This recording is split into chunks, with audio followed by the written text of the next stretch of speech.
O que é que você acha que Elaine vai dizer sobre a prisão do Vanderlei? Ela conversou com a Capitão Nascimento, aliás, com a Aguiar Júnior hoje. O que é que você acha que ela vai dizer? Que não sabe de nada, que não tem nada a ver com o que o Vanderlei fez ou faz, enfim, vai procurar inocentar-se de qualquer responsabilidade ou acusação. Todo mundo tenta se inocentar, mas você acha que ela vai... Ó a imagem dela, ela não quer mostrar o rosto também, por motivos óbvios.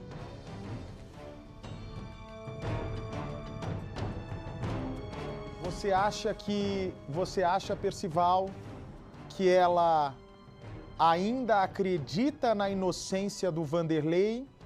Ou você acha que a partir de agora o jogo muda e ela não acredita mais tanto na inocência do Vanderlei?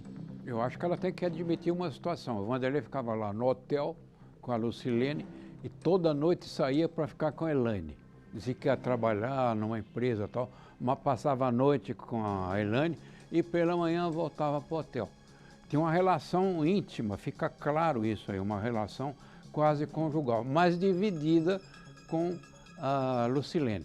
Eu acho que ela não deve ter gostado, evidentemente, de descobrir isso. Aliás, deixa eu só falar uma coisa, olha, vem para mim, por favor. As pessoas estavam atacando o doutor Natanael na internet. Gente, ele é contratado para trabalhar.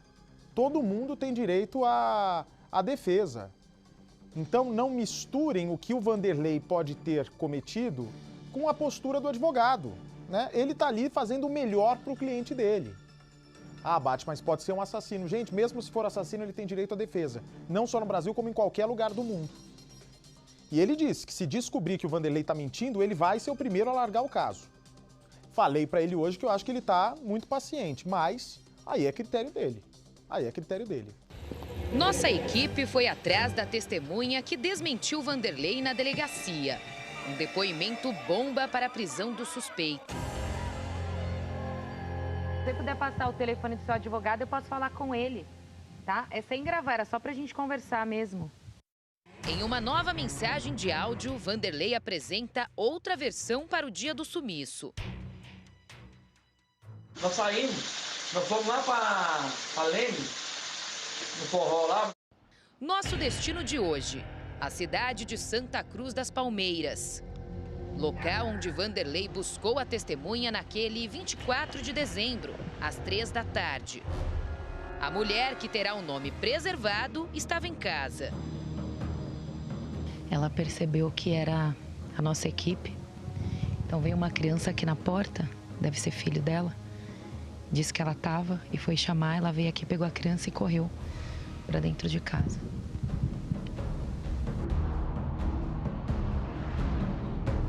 Segundo a polícia, a testemunha tem medo. Ela prestou depoimento lá na delegacia, chegou acompanhada do advogado, então contou tudo o que sabia, sem imaginar que poderia ser presa a qualquer momento. Como contou toda a verdade, ela saiu pela porta da frente.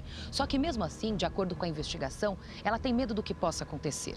Ela sabe que a única pessoa que deve ter raiva agora dela e que poderia fazer algum mal a ela depois desse depoimento seria o Vanderlei. E ele está preso. Pelo menos por 30 dias é garantido que ele não vai aparecer aqui no bairro, aqui na cidade onde ela mora.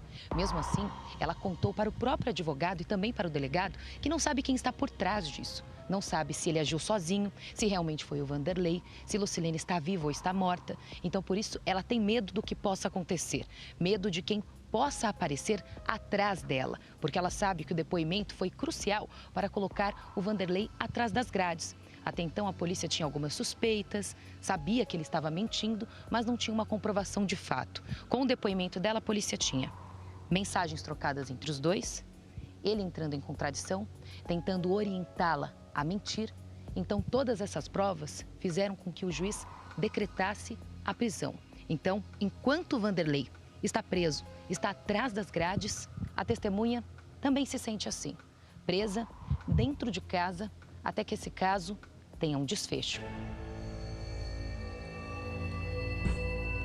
Na delegacia, ela não apenas contou que teria sido comprada pelo sócio do hotel, como também deu detalhes sobre o relacionamento entre eles. A testemunha contou para a polícia que ela e o Vanderlei se conhecem há pelo menos 3 anos e que desde então o Vanderlei vem ajudando ela. A polícia não sabe ao certo por qual motivo, mas ele sempre ajudou essa mulher, que tem cerca de 27 anos. Ela também tem filhos, ela mora em uma casa aqui na cidade de Santa Cruz das Palmeiras e é casada. Inclusive, ela contou que estava sempre em contato com o Vanderlei, que naquele dia 24, ele que ligou para ela. Então, ele saiu da cidade de Porto Ferreira, percorreu por cerca de 25 quilômetros e veio até aqui, a cidade de Santa Cruz das Palmeiras. Aqui eles se encontraram e seguiram de volta para Porto Ferreira. Ela conta que depois desse encontro, ela retornou para casa e não viu mais o Vanderlei. Portanto, dias depois, eles continuaram conversando normalmente, até porque ela ficou sabendo só depois, segundo ela, do sumiço da Lucilene. Inclusive, ela conta na delegacia que não tinha contato nenhum, ligação nenhuma com a Lucilene. O que ela sabia, o que o Vanderlei contava para ela, é que era sócio do hotel. Trabalhava lá, então todo o dinheiro que ele tinha, inclusive o dinheiro que ele ajudava essa moça, essa mulher, essa testemunha, era proveniente lá do hotel. Então, todo o lucro de lá, segundo ela, ele contava que era porque ele era sócio da Lucilene. Apenas isso ela sabia. Fora isso, não tinha mais detalhes do relacionamento dos dois. Ela conta também que sabia que o Vanderlei tinha um relacionamento amoroso com a Elaine, mas que os dois se encontravam de vez em quando. O Vanderlei confirmou isso na delegacia, até mesmo para o advogado. Diz que realmente os dois mantinham esse relacionamento amoroso, que ele costumava ajudá-la, mas ele nega até hoje, até agora, que tenha depositado esse valor, R$280, na conta dessa testemunha para ganhar ou para comprar o silêncio dela, para fazer com que ela mudasse a versão. Quando foi interrogado na delegacia de Porto Ferreira, Vanderlei não citou o nome dessa testemunha. Saiu tranquilo e fez questão de ir até o portão mandar um recado à família dele. É só para tranquilizar minha família e amigos que está tudo bem. E continuamos na procura de solucionar o problema de achar a Lúcia. Dias depois, o próprio aparece com essa mulher, acreditando que teria uma espécie de álibi. No fim das contas, foi ela a peça-chave para a prisão.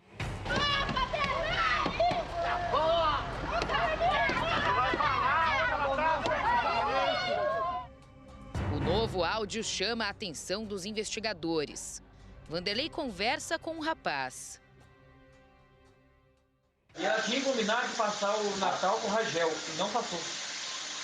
Então, por isso tem um forte para poder... Não, ela tinha combinado, porque tem prova. Nós saímos, nós fomos lá para Leme, no forró lá. A polícia ainda não sabe, de fato, quem é a mulher que Vanderlei se refere no áudio. Ele apenas diz que ela iria passar o Natal na casa do Rangel. Depois, o Vanderlei diz que naquele dia 24 de dezembro, teria seguido até uma festa de forró na cidade de Leme, também no interior de São Paulo. Uma versão que até então ele não havia apresentado, nem para a polícia e nem para o advogado. Isso cria um grande mistério no caso. A polícia não sabe se o Vanderlei agora deve apresentar uma nova versão para tentar explicar o que ele fez durante esse período, das 7 às 9 da noite do dia 24 de dezembro. Lembrando que isso ainda não ficou esclarecido para a polícia. Vanderlei segue preso, mas a investigação continua. Será que de fato ele deve apresentar essa nova versão? Porque Vanderlei não havia falado isso para ninguém antes. Essa é a grande dúvida da família, que não aguenta mais esperar. São muitos dias sem notícias, sem saber se Lucilene está viva ou morta.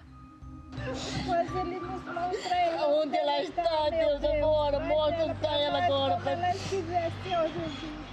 Ainda nesta semana, o delegado deve ouvir uma nova testemunha que acabou de aparecer. Enquanto isso, a defesa tenta derrubar o que foi dito pela principal testemunha do caso até agora. Nós temos sim documentos a contradizer isso.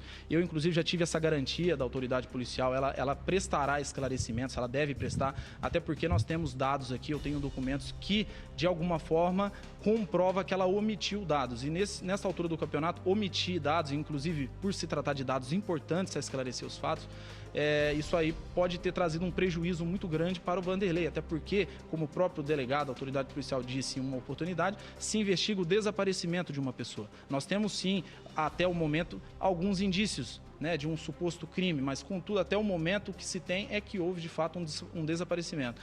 Mesmo com as mensagens apresentadas pela polícia e também com o depoimento da testemunha, o Vanderlei continua afirmando que ela mentiu. Aquele valor de R$ 280 foi depositado na conta da testemunha no dia 27 de dezembro, ou seja, 3 dias após o sumiço da Lucilene. Já no dia 31 de dezembro, há um novo depósito, desta vez no valor de R$ 300. O advogado do Vanderlei disse na delegacia que ele sempre depositava dinheiro para essa mulher e que seria apenas mais um depósito. Só que ela afirma que aqueles R$ 280 foram depositados na conta dela para que ela mudasse a versão na delegacia. Ela mal sabia que poderia ser presa ali na hora, mas não foi porque contou a verdade. Só que agora, com essa apresentação do advogado de todo o extrato bancário com outros valores, o delegado deve ouvir novamente essa testemunha para esclarecer ponto a ponto cada valor. Ela continua afirmando que Vanderlei pediu que ela mentisse. O advogado já diz na delegacia que a testemunha mentiu. A polícia quer saber quem está contando a verdade. Como há mensagens do Vanderlei insinuando que ela mentisse em depoimento, não há dúvidas de que ele estava atrapalhando a investigação.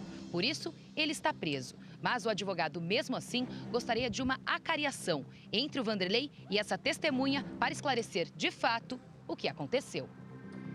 A polícia aguarda o resultado de uma perícia que poderá manter Vanderlei preso por mais tempo. O desfecho de todo o desaparecimento de Lucilene nunca esteve tão próximo. Chega. O que você quer hoje? Tocar a vida, só isso? Paz. Esquecer. Tentar esquecer. Eu acho que eu jamais vou esquecer tudo que está acontecendo. Jamais. 4 dias depois da prisão de Vanderlei, a família de Lucilene continua em busca de respostas para o desaparecimento dela.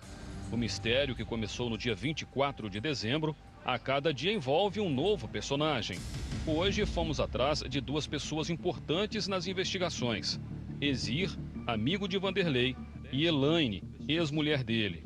Nossa procura pela ex-companheira de Vanderlei começou na casa onde ela atualmente mora com a mãe. Nem eu quis acreditar que estava acontecendo tudo isso. Nem eu quis acreditar, mas depois veio tudo à tona, né? Ela está sofrendo muito, ela vai ter que tomar remédio, foi uma decepção. Ela trabalha, sempre trabalhou desde 14 anos, a vida dela é trabalhar. E a confiar tanto no namorado, desse jeito. A gente não esperava isso, não esperava. Aí que vem tudo à tona, a mulher sumiu, aí veio tudo, estourou tudo, né? Aí ela veio descobrir tudo. A gente está chegando então agora no local de trabalho da Elaine. Ela trabalha nessa mercearia e a mãe dela falou que ela estava trabalhando. Vamos ver se a gente consegue falar com ela, vamos ver se ela está aqui realmente e se ela topa conversar com a gente a respeito da prisão do Vanderlei. Vamos ver se ela está aqui, se o pessoal topa falar com a gente.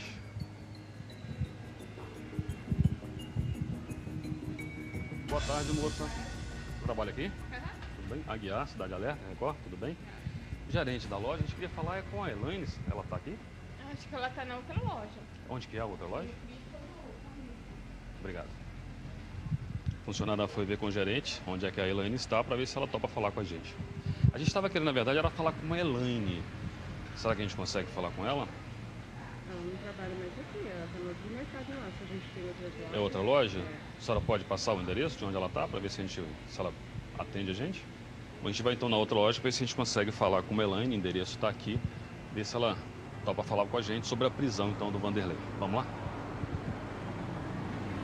Nós estamos chegando então aqui a outra loja, para onde a Elaine teria sido transferida, nesse supermercado aqui.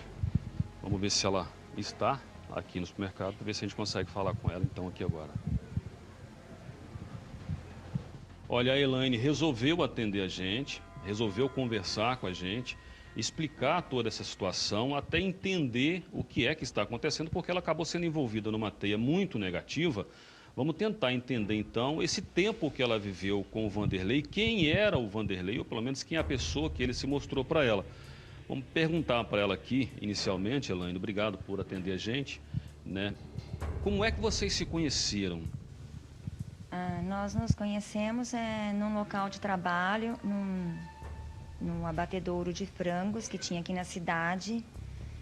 E ele era gerente administrativo lá, eu era encarregada de um setor de compras.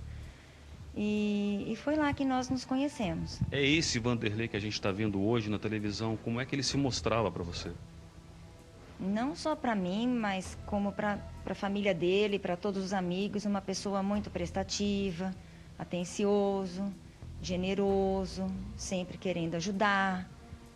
Uma pessoa, assim, que não tinha o que falar de ruim, tá? Até mesmo porque se houvesse algo que não me agradasse, eu não estaria com ele, né? Eu coloquei ele dentro da minha família, dentro da minha casa.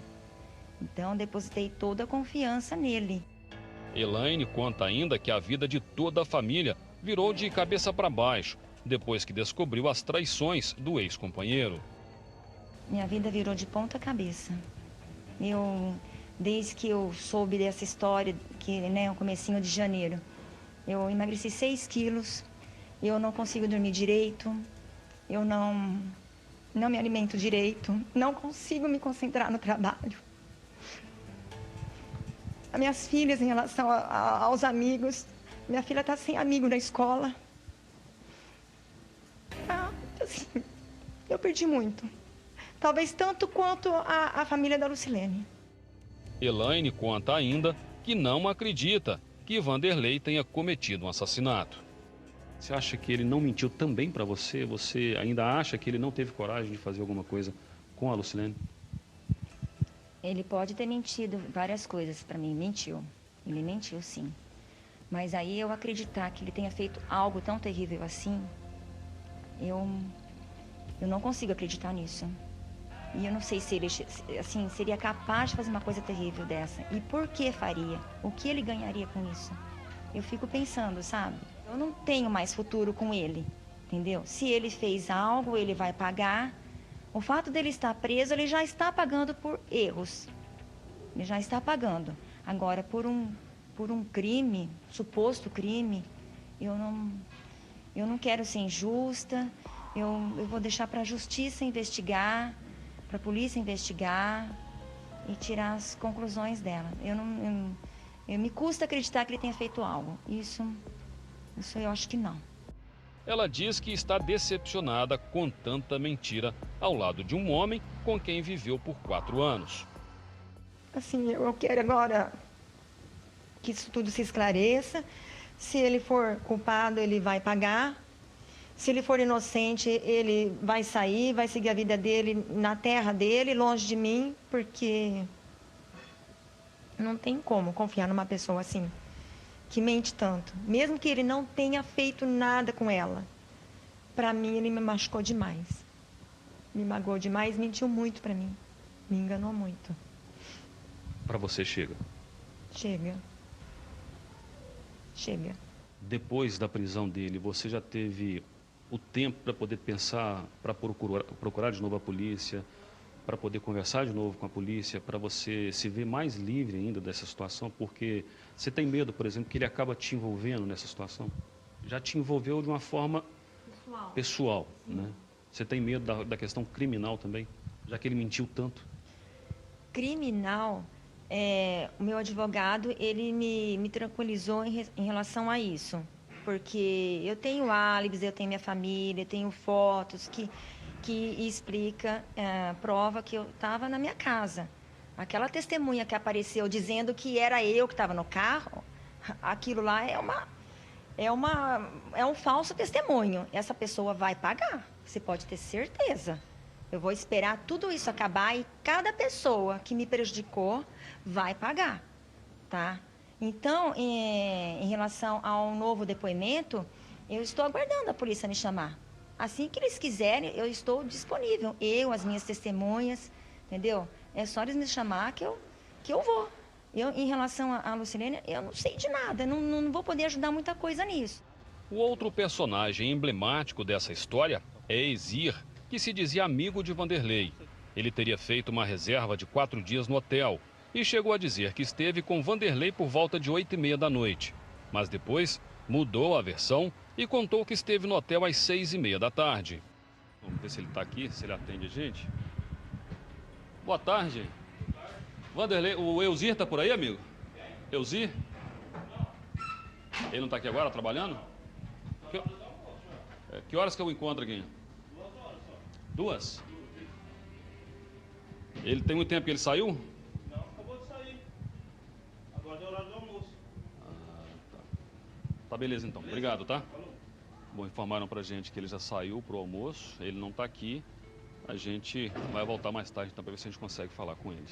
Ele trabalha aqui para ver se ele consegue explicar pra gente o horário, né, que ele disse que esteve no hotel para poder pagar a reserva que ele tinha feito por Vanderlei. Inicialmente, ele tinha falado que era às 6h30 da tarde, depois ele falou que era às 8h30 da noite, que daria dentro do horário, que o Vanderlei não consegue explicar onde é que ele estava, entre 7 e 9 horas da noite, só que depois ele mudou de novo o depoimento dele. Disse também que o carro tinha sido furtado, chegou a pedir as imagens em um comércio, depois voltou atrás, disse que o carro não tinha sido furtado, já tinha sido inclusive encontrado, entrou em contradição. A gente vai tentar falar com ele mais tarde então. O hotel está fechado desde o dia 15 de janeiro. A gente vai entrar no hotel agora para a gente poder ver como é que está lá dentro. A dona Luísa é a mãe, né, da Luci, e vai entrar com a gente para a gente poder ver como é que está lá dentro. Né? Até hoje vocês não mexeram em nada lá, né? Não, a única coisa que nós mexemos foi porque veio a fazer as perícias, né, de sangue, de coisa aí, eu não mexi mais em nada aí. Tá tudo aqui dentro, material do Vanderlei inclusive, roupa, tudo aqui. Bom, tinha umas coisas aqui que ele estava andando, sabe, era direto aqui. Aí até nesses dias ele ia levando, levou um aparelho da TV, levou, lembro que ele levou também até o liquidificador que era novo da minha filha. E as outras coisas eu não... Muita coisa, sabe? Aí não tem mais nada, só tem as coisas velhas mesmo que o Zé tinha deixado, sabe? Vamos entrar então? Vamos entrar pra gente poder ver? É o quarto que a Lucineide dormia. É aqui que ela ficava quando estava aqui trabalhando. A fotografia, inclusive, dona Luísa, que aparece os dois juntos, é nessa cama aqui? É, filho, é. Eles estavam juntos aqui, nesse quarto, nessa cama? É. E ele falando que não tinha nada com ela? Ele falando que não tinha nada com ela, sabe? Mas eu vim aqui, ele abraçava ela, sabe? Mas ele abraçava, sabe, para enganando ela, sabe? Vamos continuar caminhando, vamos ver onde é que o pai do Vanderlei ficava. Olha, aqui no corredor ela está me falando que esse quarto não existia, foi um quarto preparado justamente para receber o pai do Vanderlei. Esse quarto aqui... já foi depois que ela desapareceu, que ele põe aqui. Esse colchão aqui ele colocou depois que a Lucileide desapareceu? Dizer que dormia uma roupa dele aqui. Mas esse colchão não ficava aqui? Nunca ficou. Lucilene sumiu no dia 24 de dezembro, depois de avisar a família que iria passar o Natal com Vanderlei e o pai dele no hotel que pertencia a ela. Uma das últimas imagens registradas pela Lucilene foi registrada por uma câmera que estava nesse local aqui. A imagem mostra justamente ela saindo aqui do hotel e atingindo essa avenida que fica em frente ao ponto comercial, a empresa dela. A polícia agora tenta desvendar quem é a vidente que estava conversando com ela nos últimos dias. Aliás, foi a última pessoa que a Lucilene mandou uma mensagem no dia 24. Ela mandou uma mensagem dizendo que tinha acabado tudo. Agora era definitivo, ou seja, ela teria terminado o relacionamento porque provavelmente para a polícia ela havia descoberto alguma coisa que pode ter sido do Vanderlei. A mensagem até que foi vista, só que só foi respondida no dia 6 de janeiro, ou seja, 12 dias depois. A suposta vidente teria dito para ela que não tinha entendido, que só viu a mensagem com vários dias de atraso porque não estava em São Paulo, teria feito uma viagem para a Bahia. Por isso a polícia agora quer descobrir quem é essa vidente que até hoje não compareceu na polícia para prestar depoimento e também não foi identificada. Para a polícia, muitas peças ainda não se encaixam na história de Vanderlei. A família diz que Lucilene não tinha problemas de saúde e, por isso, não acredita que ela tenha sofrido perda de memória. As investigações continuam e há a possibilidade, inclusive, de, nos próximos dias, haver novas buscas em terrenos baldios. Esta área onde nós estamos agora, a polícia já esteve fazendo buscas, porque lá no início das investigações, a polícia acreditava, inclusive, em assassinato. E acreditava também que o corpo da empresária pudesse ter sido jogado nessa região aqui. Por isso, hoje, nós vamos fazer um sobrevoo aqui nessa região para a gente mostrar o que tem aqui nessa área. Nós trouxemos um drone. Com esse drone, nós vamos fazer umas imagens aéreas e ver quais são as dificuldades que a polícia encontrou nessa região aqui, inclusive trazendo cães farejadores para poder ajudar nas buscas. Olha só, já de início a gente já percebe que é uma área bastante alagada, inclusive por conta das chuvas dos últimos dias, o que atrapalha ainda mais, principalmente os trabalhos de cães farejadores, né? Muita água, aqui tem uma estrada, muitas árvores, uma área de reserva, inclusive, que também dificulta bastante o trabalho da polícia. Um pouquinho mais aqui no canto da tela, a gente encontra então um rio. E aí mais à frente tem justamente a rodovia Anhanguera. Trânsito de carro é muito grande, fluxo o dia todo. Tudo isso com certeza poderia atrapalhar as investigações. A gente tem um pouquinho mais à frente uma região mais alagada ainda. Choveu muito nos últimos dias aqui nessa região e tudo isso, claro, atrapalha os trabalhos da polícia. Olha só, muita área alagada, inclusive essa região que a gente está vendo agora aqui é uma região que em épocas de seca é uma região de pastagem, só que por conta das chuvas dos últimos dias é uma região que fica bastante alagada. Olha só, mais árvores e bem lá na frente mais uma área de pastagem. Toda essa região aqui já foi apurada pela Polícia Civil, usando inclusive cães farejadores que chegaram a sentir um cheiro diferente em algumas dessas regiões. Enquanto a polícia não desvenda o mistério do desaparecimento de Lucilene, a família sofre sem a certeza de saber o que de fato aconteceu.